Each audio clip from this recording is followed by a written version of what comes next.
discípulos.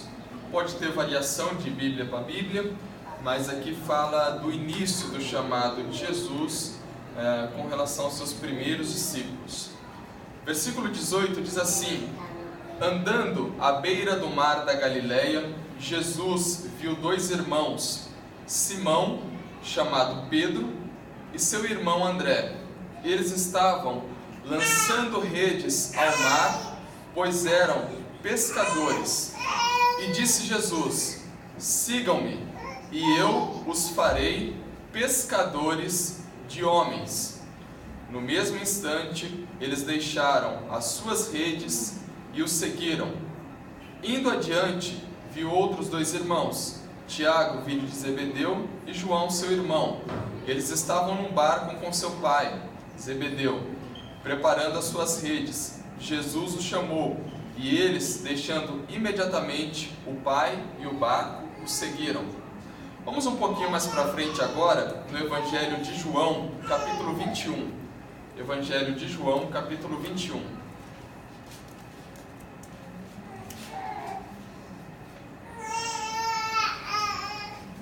Bom, nós lemos aqui um trecho que disse que Jesus estava chamando os seus primeiros discípulos, e entre esses primeiros discípulos estava Pedro. Agora, em João capítulo 21, versículo 15, nós temos um título também aí, que provavelmente na sua Bíblia deve ser semelhante: Jesus restaura Pedro. João 21, a partir do versículo 15, diz assim: depois de comerem, Jesus perguntou a Simão Pedro: Simão, filho de João, você me ama mais do que estes? Disse ele: sim, Senhor, tu sabes que te amo. Disse Jesus: cuide dos meus cordeiros. Novamente Jesus disse: Simão, filho de João, você me ama? Ele respondeu: sim, Senhor, tu sabes que eu te amo. Disse Jesus: pastoreie as minhas ovelhas. Pela terceira vez ele lhe disse: Simão, filho de João, você me ama? Pedro ficou magoado por Jesus lhe ter perguntado pela terceira vez: você me ama? E lhe disse: Senhor, tu sabes todas as coisas e sabe que eu te amo. Disse-lhe Jesus: cuide das minhas ovelhas. Vamos orar? Curve sua cabeça por um instante. Senhor, obrigado. Obrigado por tudo que o Senhor tem feito e operado em nosso meio. Obrigado porque o Senhor tem sido um Deus cuidadoso, um Deus zeloso, um Deus que tem nos cercado, Pai, de tudo que nos é necessário. Nós temos tido alimento, nós temos tido família, temos tido roupas com as quais nos vestimos, e nós queremos te agradecer porque nós temos tido também uma igreja na qual nós congregamos e podemos ver o rosto de irmãos e irmãs que estão juntamente com nós nessa manhã, professando uma só fé no Teu nome, cultuando e engrandecendo a Ti, Senhor. E nós sabemos que o Senhor tem estado conosco domingo após domingo, encontro após encontro, nos encorajando, nos fortalecendo, e a nossa fé é que hoje não será diferente. Fala conosco, Senhor, instrui-nos, guarda-nos na Tua presença, é o que nós te pedimos, em nome de Jesus. Amém. Amém. Nós lemos duas passagens aqui, e ambas passagens falam de encontros de Jesus com Pedro. Na primeira passagem nós temos um encontro inicial de Jesus com Pedro, e na segunda passagem, já algum tempo depois, agora um encontro talvez final de Jesus com Pedro, Pedro restaurando Jesus após Pedro tê-lo negado por 3 vezes, e Jesus vai ao encontro dele para efetuar esse processo de restauração na vida de Pedro.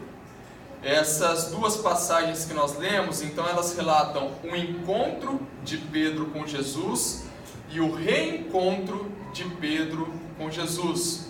Essas duas passagens, elas têm características que são características semelhantes e que nos chamam a atenção. E uma característica semelhante que nós podemos perceber em ambas as passagens é que nas duas ocasiões é Jesus quem vai ao encontro de Pedro, e não o contrário. É Jesus que se desloca do seu caminho para alcançar Pedro, e não Pedro que sai do seu caminho, altera a sua rota para encontrar Jesus. Portanto, nós podemos perceber que na nossa caminhada, dia após dia, a semelhança disso que tem ocorrido com Pedro, nessas passagens que nós lemos, a nossa fé é de que nós temos um Deus, o nosso Senhor Jesus, que tem vindo constantemente ao nosso encontro. E é importante que isso seja dito e que seja frisado, porque senão nós temos a falsa impressão de que o esforço é nosso, de que nós nos levantamos de manhã, de que nós preparamos o café, nos vestimos, saímos do nosso lar para virmos aqui nos encontrar com Jesus, como alguém que está indo no hospital visitar alguém que está acamado, adoentado, ou como alguém que está indo visitar alguém no presídio. A gente chega aqui e pergunta: estão te tratando bem, Jesus? Estão cuidando bem de você? Estão te louvando adequadamente? E na realidade é o inverso. Nós estamos aqui porque nós estamos sendo encontrados por Jesus. A própria força que existe no nosso interior, a própria energia que brota de dentro de nós, que nos faz levantar, desejar, querer, ansiar por estarmos aqui num ambiente de comunhão e de culto ao nosso Deus, esse próprio ímpeto já é fruto do nosso Senhor Jesus em nosso interior, nos chamando: vem, vem, vem, vem. Assim como fez com Pedro, deslocando-se do seu caminho e dizendo: Pedro, vem. Portanto, nessas duas passagens nós vemos um Senhor Jesus que não está estático, parado, paralisado, catatônico.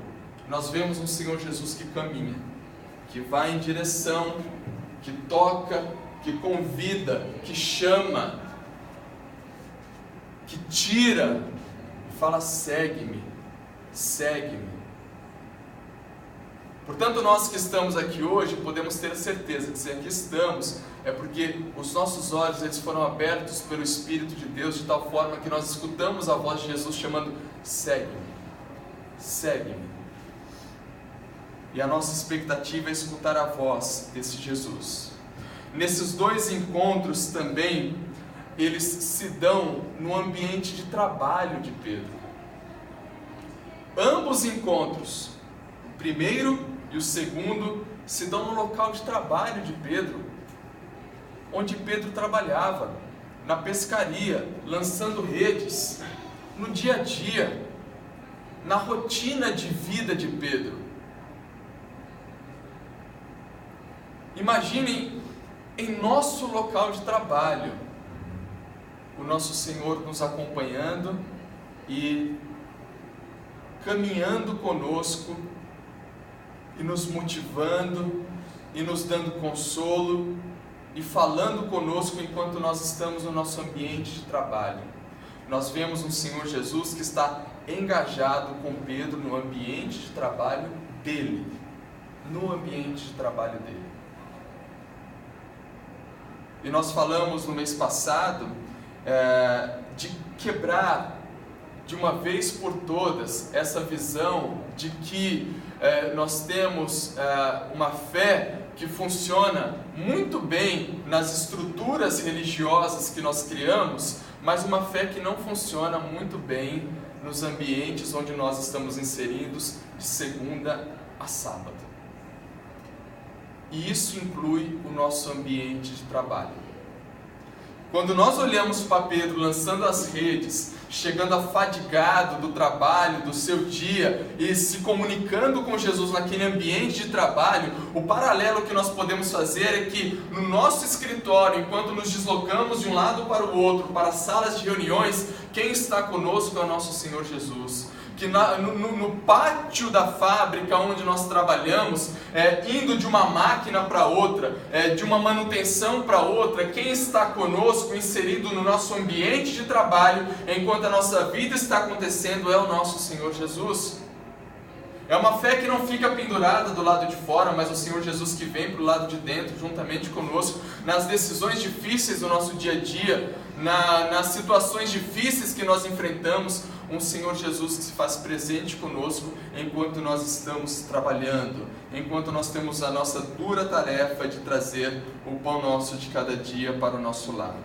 Em ambas as passagens também, nós vemos um diálogo de Jesus, que é um diálogo de engajamento. Na primeira passagem nós vemos Jesus falando, segue-me. E na segunda passagem nós vemos Jesus falando, pastoreie. É um diálogo de engajamento. É um diálogo que está dizendo assim para Pedro, Pedro, você tem capacidades N, 1000, eu tenho te dado vida, segue-me, pastoreia. É um diálogo que nos tira, agora nós, dessa posição estática, às vezes mórbida, às vezes ociosa, e nos coloca de pé para a vida. Segue-me e vai, segue-me e vai, aprende e vai adiante. Em ambas as passagens também, nós vemos um aprofundamento de significado muito grande.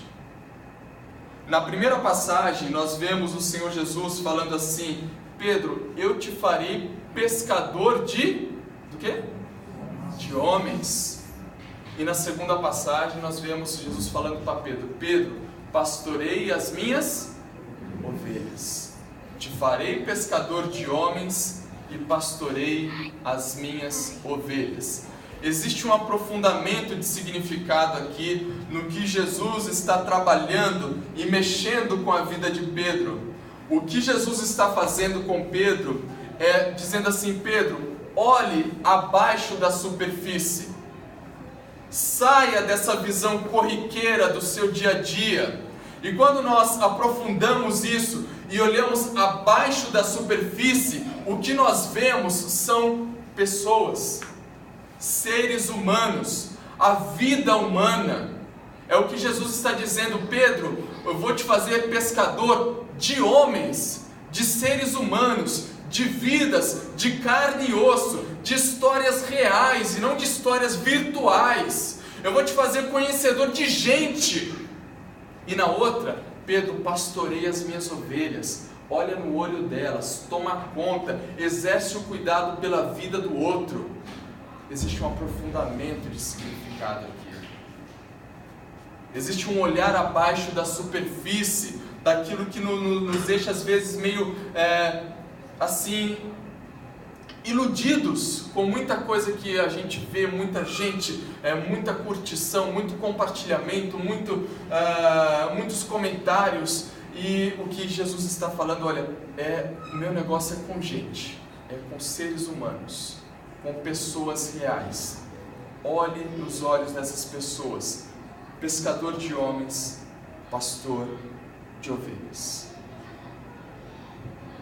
Eu me lembro uma vez, eu trabalhava num departamento de uma empresa em que eu coordenava uma pequena equipe de suporte técnico em tecnologia, informática, né?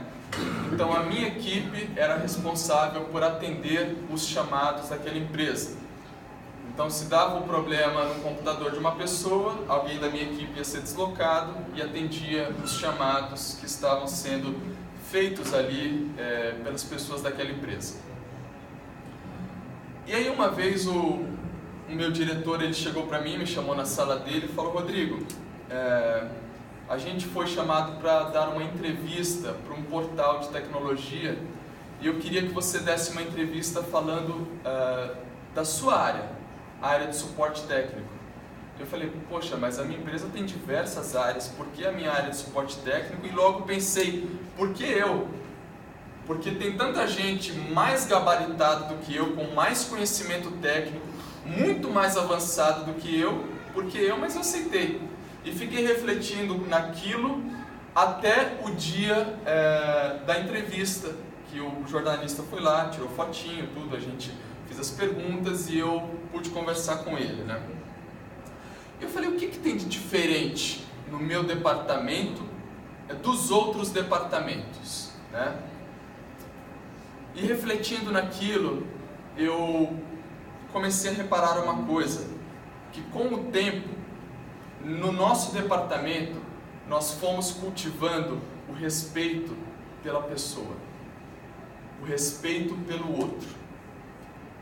Então, por trás de um mouse que não funcionava, de alguém que nos chamava para resolver esse problema, tinha uma pessoa que estava sendo impactada no seu trabalho porque o seu mouse não estava funcionando. Então, o cuidado primeiro era com a pessoa. Em respeito a ela, a gente atendia da melhor maneira possível. Então, se alguém estava reclamando porque a sua rotina de trabalho sistêmica não funcionava adequadamente, o nosso ouvido era primeiramente direcionado a uma pessoa que estava tendo seu trabalho impactado porque o sistema não funcionava adequadamente. E foi essa resposta que eu consegui encontrar. E foi interessante que no dia da entrevista a pessoa perguntou para mim, o que uma pessoa para trabalhar nessa área tem que ter? Eu falei, ela tem que gostar de gente. Ela tem que entender o problema do outro. Porque senão ela pode descaracterizar, falar, é só um mouse quebrado. Mas é um mouse que está impedindo o outro de produzir. Então esse cuidado por pessoa é esse aprofundamento de significado que o nosso Senhor Jesus trouxe a Pedro, dizendo assim, te farei pescador de seres humanos, e o seu cuidado vai ser com a vida, pastoreando, cuidando daquele que precisa. Agora, entre a primeira e a segunda passagem que nós lemos, muita coisa aconteceu. Na primeira passagem, Pedro não sabia nada de Jesus.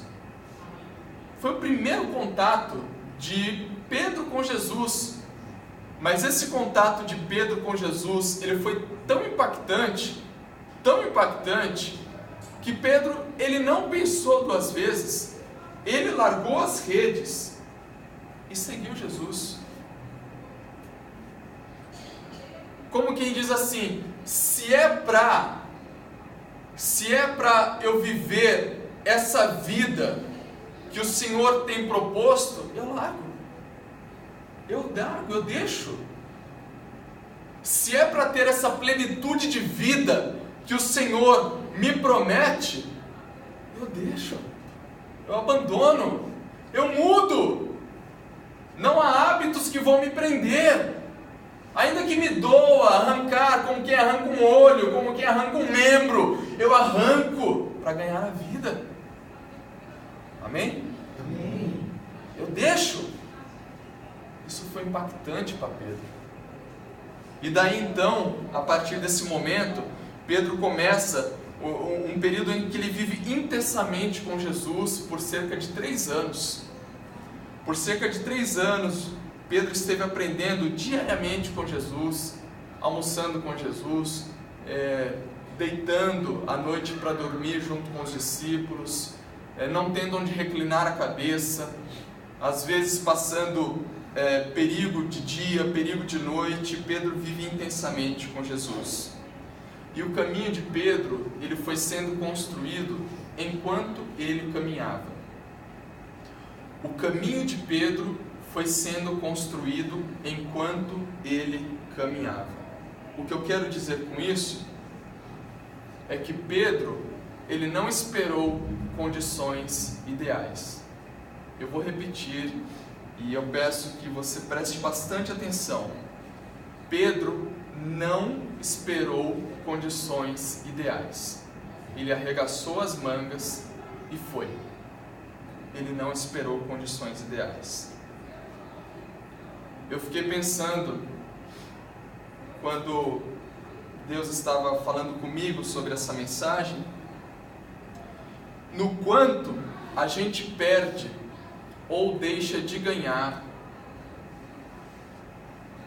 esperando condições ideais que às vezes nunca acontecem.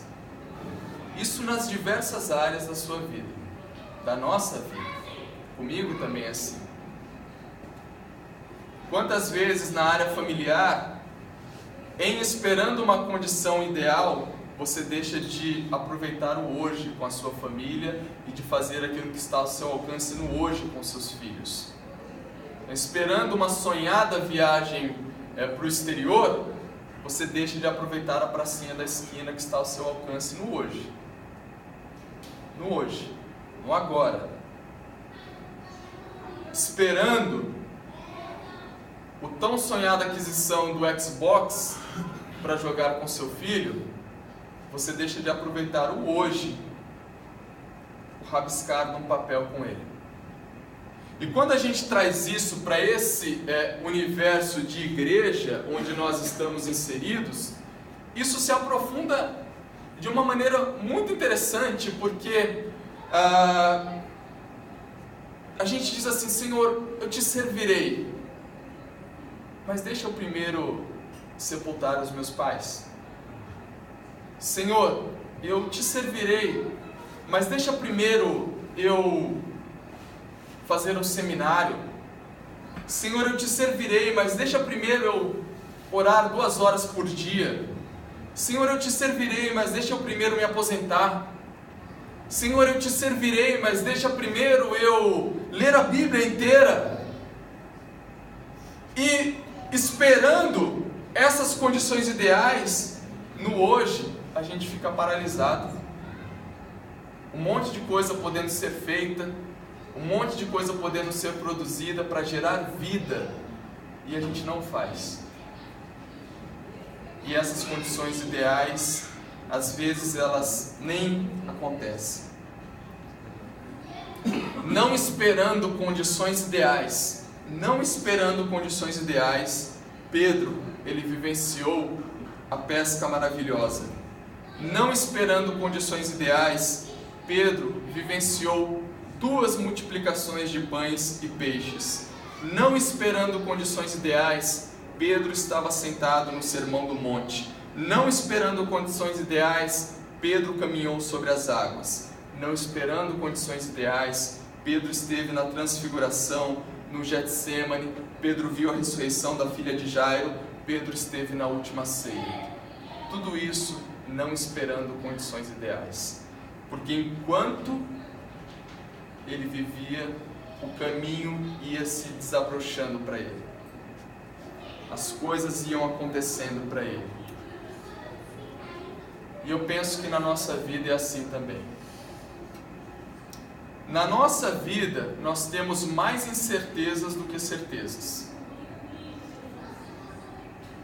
E essas certezas, que são poucas, elas só acontecem enquanto a gente caminha, enquanto as coisas acontecem.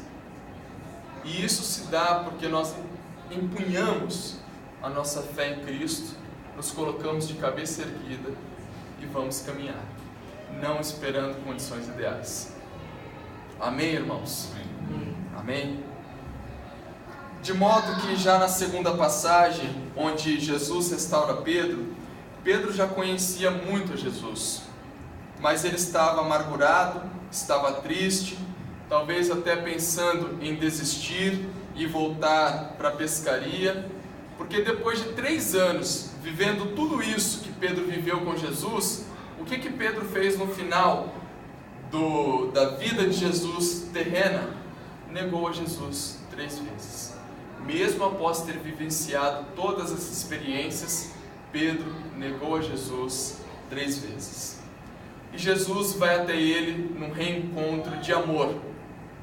E Pedro agora conhece então um amor de Jesus que até então ele via sendo executado em direção ao outro. O amor de perdão, o amor de restauração, o amor de cura no seu interior. Pedro viveu muito isso nos 3 anos que ele caminhou com Jesus, mas vendo isso ser direcionado ao outro. Agora Pedro vê e percebe e sente e experimenta esse amor na vida dele. Aquele que viveu tudo isso com Jesus negou, errou, porque todos nós erramos e somos carentes do amor de Deus, da graça de Deus, e só experimentamos essa graça de Deus na sua profundidade, largura e comprimento, quando nós passamos por um momento horrível, como esse que Pedro passou de negar Jesus. Aí é que nós experimentamos o amor de Deus vindo na nossa direção e nos dando um abraço assim, avassalador, e dizendo: eu te amo, independente do que você tenha feito. Foi assim que Pedro teve esse reencontro com Jesus. Eu acho isso muito interessante, porque mesmo de púlpito eu já escutei muita gente julgando a Pedro, né? Como pode Pedro? Andou 3 anos com Jesus e depois negou. Olha, gente, de verdade, nós fazemos isso com uma frequência enorme. Se não o fazemos de forma objetiva, o fazemos de forma subjetiva. E só estamos aqui hoje desejosos de ter um contato com Jesus é porque o amor dele tem nos alcançado constantemente, assim como alcançou a Pedro. Amém. De verdade. De verdade. Bom, de forma mais objetiva, já que nós estamos falando de serviço, de eis-me aqui, o que Jesus nos ensina sobre serviço, sobre eis-me aqui, através da vida de Pedro? Eu acho que tem, no mínimo, 2 lições aqui que são simples e importantes, que Jesus ensina para nós, através da vida de Pedro, sobre o serviço, sobre o eis-me aqui. A primeira coisa que nós aprendemos é que a fé cristã, a nossa fé, a fé depositada em Cristo, a fé cristã, ela não é uma fé ociosa, ela é uma fé operosa e prática. A fé cristã não é uma fé ociosa, é uma fé operosa e prática. A revelação que nós recebemos de Deus, de Jesus Cristo, seja quando nós conhecemos Ele há 15, 10, 20 anos atrás, há 5 anos atrás, alguns meses atrás, ou seja no hoje, essa revelação que nós recebemos de Deus, ela deve desembocar na nossa vida em proclamação. A revelação que nós recebemos de Cristo, ela deve desembocar na nossa vida em proclamação. Proclamação. Com palavras, com atitudes, com vida. E essa proclamação, ela se dá a partir do local que nós estamos, com as condições que nós temos. A proclamação relevante da vida de Cristo, ela acontece a partir do local que nós estamos, com as condições que nós temos. Vou repetir. A proclamação da nossa fé, que é uma fé prática, operosa, ela se dá a partir do local que nós estamos, com as condições que nós temos. Pedro era pescador, e Deus fez de Pedro um pescador. Pedro era pescador, e Jesus fez de Pedro pescador. O que isso significa? Que é como se Jesus dissesse assim para Pedro: Pedro, é o seguinte, eu tenho um banco de dados enorme da sua vida, e desse banco de dados, Pedro, eu não vou desperdiçar 1 segundo sequer, mas toda a sua vida, ela vai ser agora ressignificada, para que a minha vida, a vida de Cristo, seja vivida por você aonde quer que você ande, por onde quer que você vá, aonde quer que você caminhe, a partir da onde ele está, com as condições que ele tem. Pescador, pescador. Empresário, empresário. Psicólogo, psicólogo. Advogado, advogado.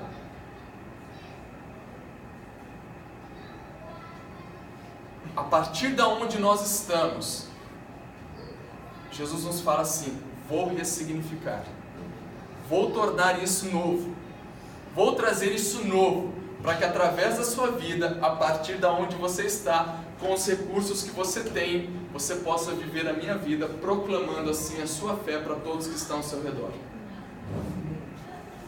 Nada de mirabolante.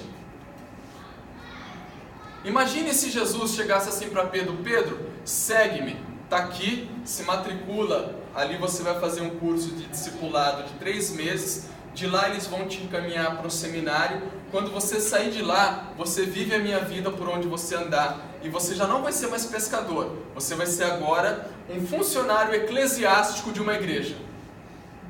Não. Pescador? Pescador. Da onde você está, Pedro? A partir da onde você está, viva a minha vida, levando a minha mensagem aos outros.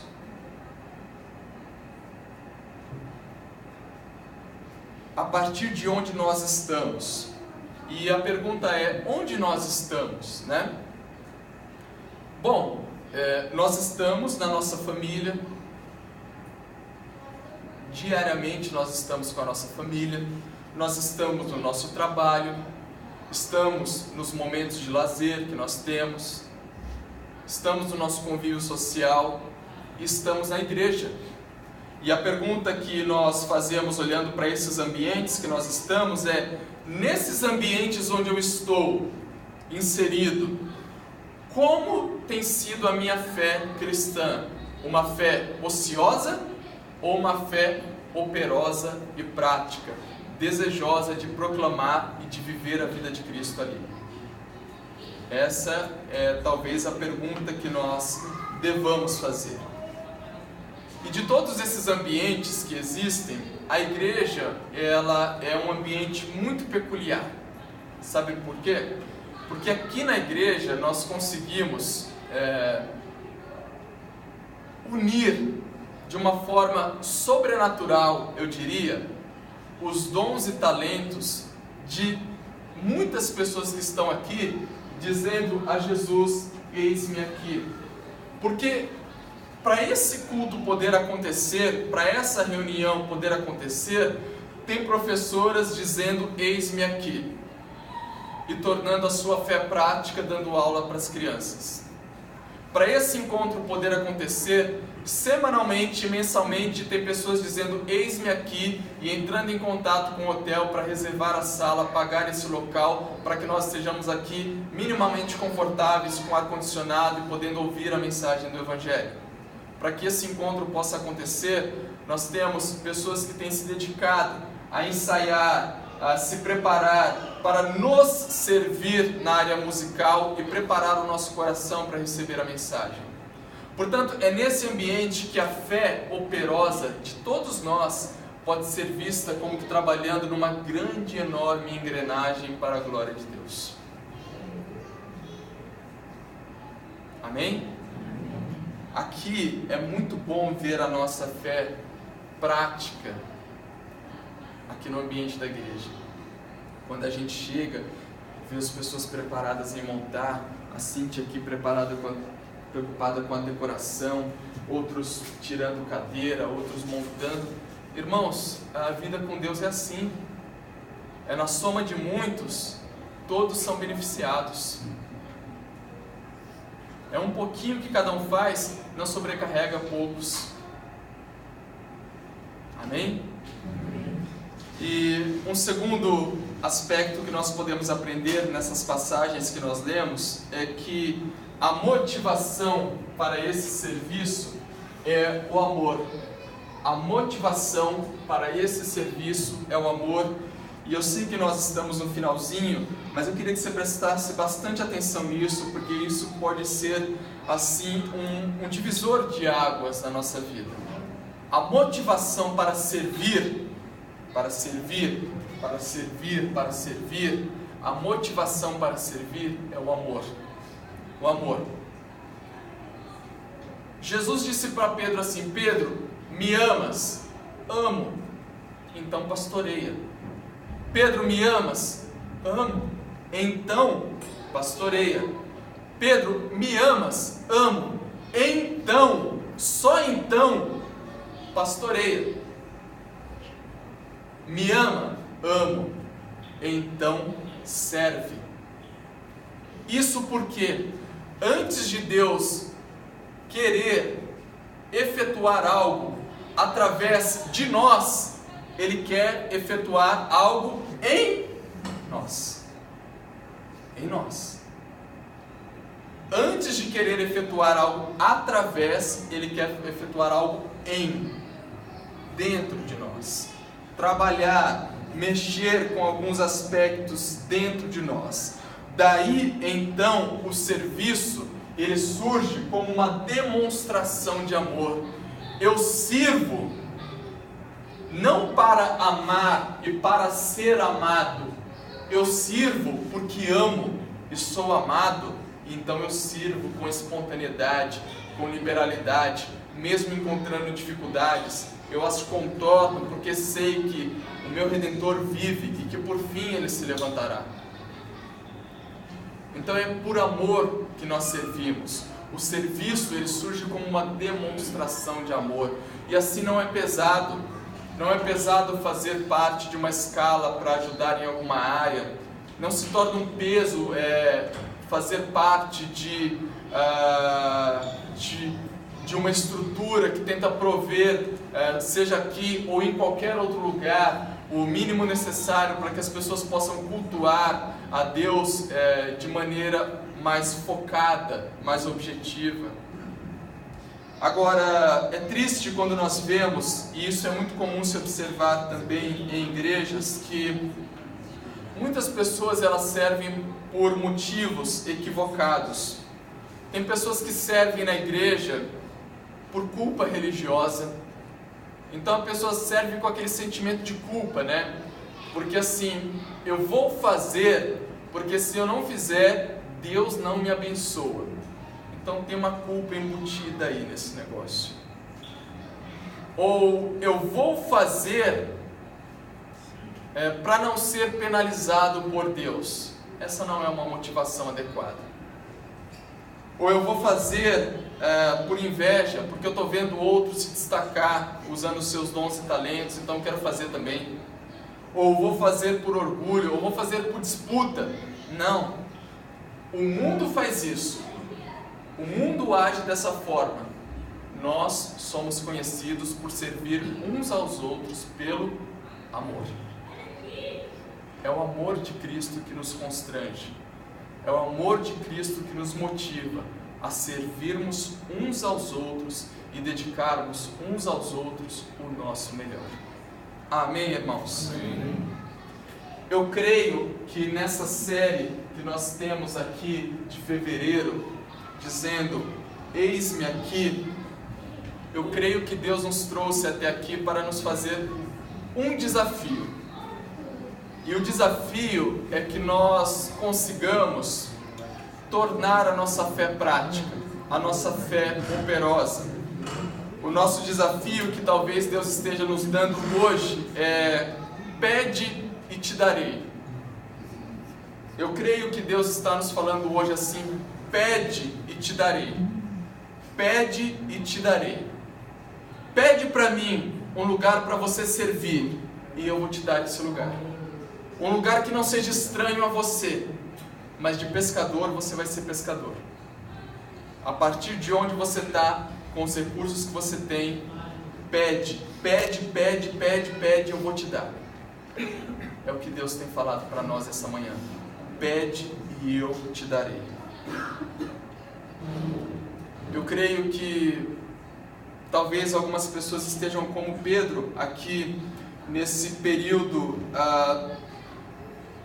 difícil que ele estava passando, pensando em abandonar e voltar para a pescaria. Mas Deus tem para nós em Jesus Cristo um renovo, uma restauração. E independente de como nós estejamos hoje, nós podemos voltar em Cristo a produzir 30 por 1, 50 por 1, 100 por 1, plantar 1 e colher 100, porque quem opera em nós é Jesus. É Jesus. A força do nosso braço não tem nada, mas é Jesus em nós.